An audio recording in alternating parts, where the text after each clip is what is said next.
So, how many rental properties do you need to retire? It's a very simple question, and it's a question that I grappled with a number of years ago when I was first starting with real estate investing. I started to understand that, well, if I could reverse engineer the amount of expenses in my life with rental properties and live off of that cash flow every month, then I could live financially free. I wouldn't have to work a W 2 job anymore.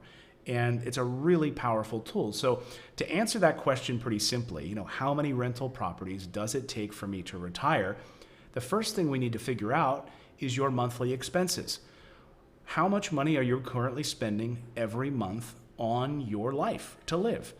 Are you spending money on how much are you spending on groceries? How much are you spending on gasoline? How much are you spending to rent or pay a mortgage? What does your entertainment budget look like? All of those things are incredibly important to understand at the beginning so that we can begin to look at 6 months of your income and 6 months of your expenses and put those all together. And then you can start to reverse engineer how much rental income it would take for you to live financially free. So I want to put up a simple tool that we've used for years. This was really my eureka moment. We were in my home office in New Jersey a number of years ago, and I was really frustrated. I was frustrated by, in the TV world, you're only as good as your next contract. And it was during a contract negotiation phase. It wasn't even a negotiation. I was just waiting to see if they'd renew my contract. So you're only as good as your next contract in any business. For me in the TV business, it was, a 3-year contract, and it was up. And I didn't know if I was going to be able to support my family. Would my employer want to keep me in the TV business? And I didn't know. And I hated that time period because, maybe there's somebody better, there's somebody younger, who knows? You never know, right? But in the end, they were always loyal to me, and I was always loyal to them, and renewing my contract was never an issue. But it was in my early days of TV. I had lost my job a few years before that in Philadelphia. I was anchoring the news in the morning show and Good Day Philadelphia. And they encouraged me to move to my home city of Philadelphia. They said, come on back here home to Philly. You're going to anchor the morning show. Great. And so I signed a 2-year contract with them. I believe it was 2 years. And they had an option after like the first 9 months if they wanted to renew my contract. And the news director and the general manager called me into their office. It was on a Friday. And I thought, finally, we're going to have some discussions about how to make the morning show better. They hired me to make it fun and engaging and younger. And they wanted like a younger, hipper version of the Today Show. Well, the news director that hired me got fired like a week after I got there. And she was the one that brought me in to make the show fun. So now I didn't have any internal support. And the new news director that was hired didn't like fun. He liked, if it bleeds, it leads. He liked to lead every broadcast with like murder, murder, murder. And that's not me. I don't want to do that at 5 a.m. on the TV. I wanted to have fun and talk about more cultural things and have more of an engaging experience on TV. So we didn't see eye to eye. And then they just didn't renew my contract. And there I was out of a job and had to move back in with my parents. I had a house that they had encouraged me to buy in Philadelphia. It was a really terrible time. So I vowed then that I would never allow a boss or someone else to dictate the future of my life. Never. I was going to chart my own path. And so for me, I didn't quite figure it out yet at the time, but real estate investing became that thing for me. It allowed me to buy performing tangible assets that cash flow. And it was incredibly powerful. So, when I got to the network and the network called and said, hey, we'd love you to come up to New York City. We'd like you to anchor our main morning show. And I said, wait a second, didn't your local affiliate just let me go in Philadelphia? And they said, oh, there's a big separation between church and state. We don't care what the local guys do. We've been watching you for a number of years, and we'd like you to host our morning show to make it young and fun. And I was like, I heard that before, so it's like, oh, fool me once, right? So I remembered that, and I was like, okay, but still, I want to make sure that I've got my own safety net for my family. So we were in it was contract negotiation time, and we're in my home office, and my wife says, I hate seeing you like this. I hate seeing you nervous because, whether or not they're going to renew your contract or not.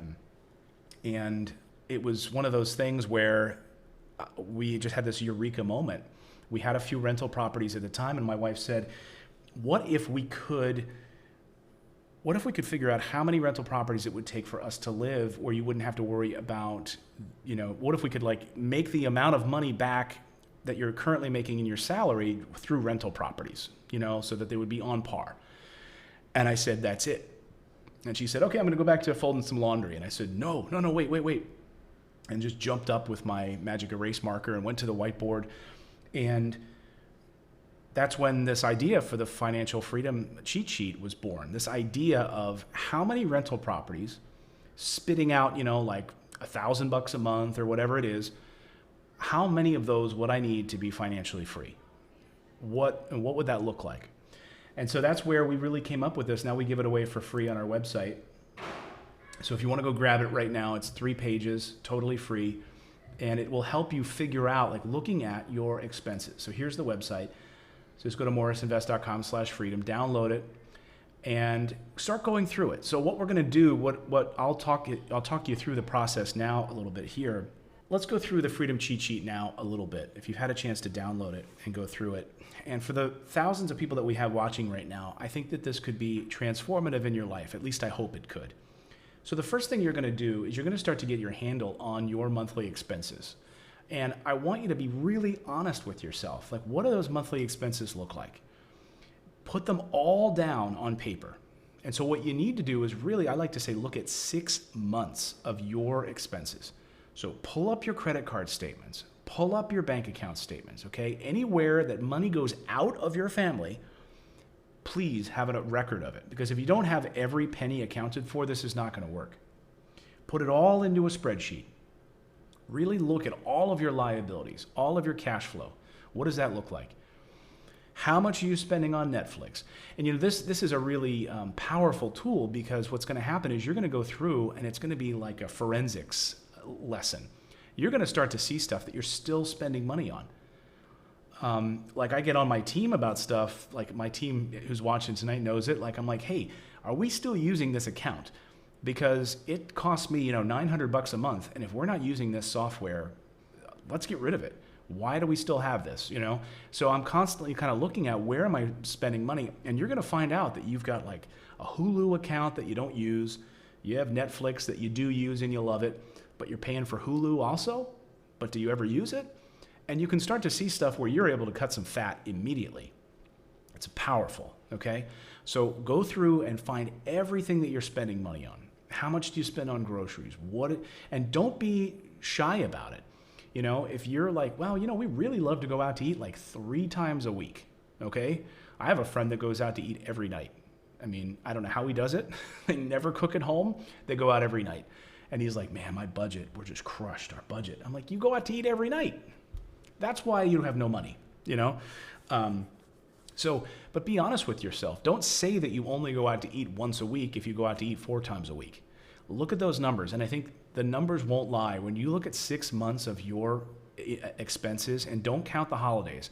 So pick a 6-month period, like April through whenever, or February through whenever, and just pick that 6 months, and then get an average of your spending. So is it $5,000 a month in expenses? Then I want you to pad it by about 10%. So really putting everything down on paper. What's the average? And then put about 10% on top of that, just for unexpected things, or maybe you want to go out to eat one extra time that particular month, or take that one extra trip. So pad it by 10%. Again, is it $5,500 a month? Now that number to me is your freedom number. That is how much you would need to have in passive income to live and not have to worry about anything. That is a powerful, powerful number, folks. So when I had that eureka moment with Natalie and I jumped up and I was like, oh my gosh, what is our number? What is it? And I figured out what that number was. And then I was able to figure out how many rental properties and cash flow it would take me to get there. So that's really the next step, is then to look at acquiring passive income to get to that monthly cash flow number. Like I had a couple on the show yesterday. They're at 6 rental properties now. Their freedom number is 12 properties. They want to get to 12 properties. They know that they could live financially free, and they said they want to move to Italy. That's their goal.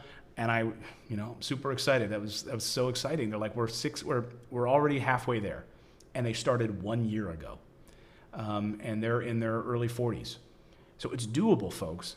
And it's doable with creative financing like we have at Morris Invest, like financing options, using your self-directed account, using an IRA, putting all of these pieces together where you can leverage some of your retirement account and then use financing also and put these things together. You can partner with a friend, open an LLC together where both of you buy the rental property together and you each put up a certain amount, or 4 of you get together and come. That's what we've been talking to a lot of clients lately. We allow them to do that, which is, yes, you got 4 friends together and buy a duplex. Great. I mean, it's a powerful way to get started, right? So these are just some of the ways to think about, how many rental properties would it take for you to live financially free, for you to retire? It's a deeply personal question, but it has to start with you being honest with your expenses. Your expenses are ultimately the most important thing that are going to determine this number. Are you planning on having more kids? Are you, that number will change then. We were about to have our 3rd child, or we didn't actually know it when we came up with our first freedom number. And that we had to revise it because now you got an extra set of pitter-patter feet running around and eating dinner and, extra clothing and all of that. So that number changes. And what do you want to put away for retirement for those kids and so forth? So a lot of these things can change. So again, download the cheat sheet if you haven't had a chance to already. I don't know if I want to put this back up again. I'm just gonna put up this lower third. I'll put this up. Actually, no, I won't. Yeah, maybe I will. There we go. So just go there and grab this and start to sit down with your spouse, sit down with your partner, and start to map out your expenses. Like I said, the couple that I spoke to yesterday, that I was thrilled to get to interview on my podcast, a year ago, they had 0 properties. They said that it really started with them downloading this cheat sheet. Once they understood that number, they went after it. And because you can't really know until you put the numbers down on paper. So how many rental properties would it take for you to retire? It starts here, folks. Download this cheat sheet and really start to process some of these numbers. I hope you find this helpful, and I hope you subscribe also if you're new here or if you've been here for a long time. Thank you so much. But hit that subscribe button, please, and thank you so much. Leave a comment also. I'd love to hear your thoughts on this and what your goals are.